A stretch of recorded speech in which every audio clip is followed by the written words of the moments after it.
Bonjour à tous et merci d'être là pour accompagner le lancement de cette 9e édition de Partir en livre sur le thème de la liberté. Je ne suis pas avec vous parce que je n'ai pas le don d'ubiquité et qu'au moment où vous découvrez ces images, je suis à la radio comme tous les mercredis en train de parler de littérature jeunesse sur les ondes et vous savez à quel point ces espaces sont trop précieux, trop rares pour les abandonner, mais je suis de tout cœur avec vous, donc merci. Merci à l'équipe du CNL, de Régine Atchando qui m'a fait confiance sur cette sélection et de toutes les personnes qui ont œuvré pour créer cet événement, toutes plus enthousiastes, j'allais dire tous plus enthousiastes les uns que les autres.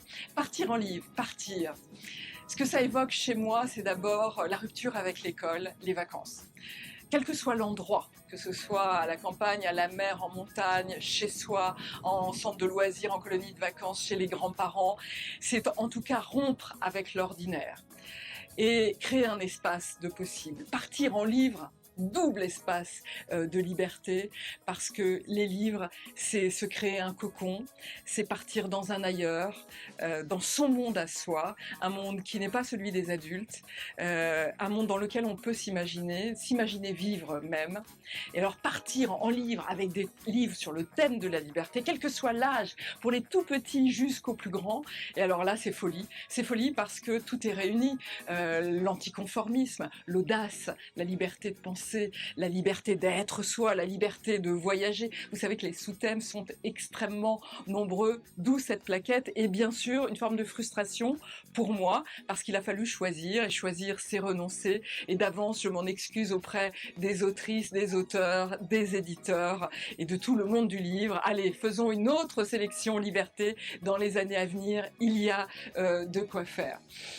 Je crois que le thème de la liberté, bien sûr, c'est un thème de philosophie. On va retrouver l'excellente collection de Philonimo, par exemple, d'Alice Brière-Haquet, avec la colombe. J'ai choisi la colombe de Kant parce que elle dit à quel point la liberté, ça n'est pas faire ce qu'on veut, c'est avoir des contraintes et que cette colombe, eh bien, sans l'air qui s'oppose à elle, elle ne peut prendre son envol. N'est-ce pas finalement ce qui va se passer dans l'envol de nos enfants, c'est-à-dire avoir des racines, une sécurité pour aller vers des ailleurs, leur ailleurs, c'est-à-dire une présence constructive et en même temps être soi dans sa différence, être unique. C'est ça le thème de la liberté.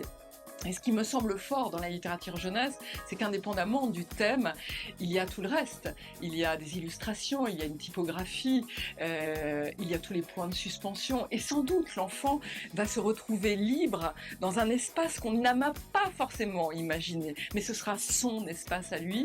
Et sont réunis à l'intérieur d'un livre les intelligences émotionnelles, les intelligences intellectuelles pur jus et surtout sa façon de s'emparer du livre. Donc merci à vous, merci aux libraires.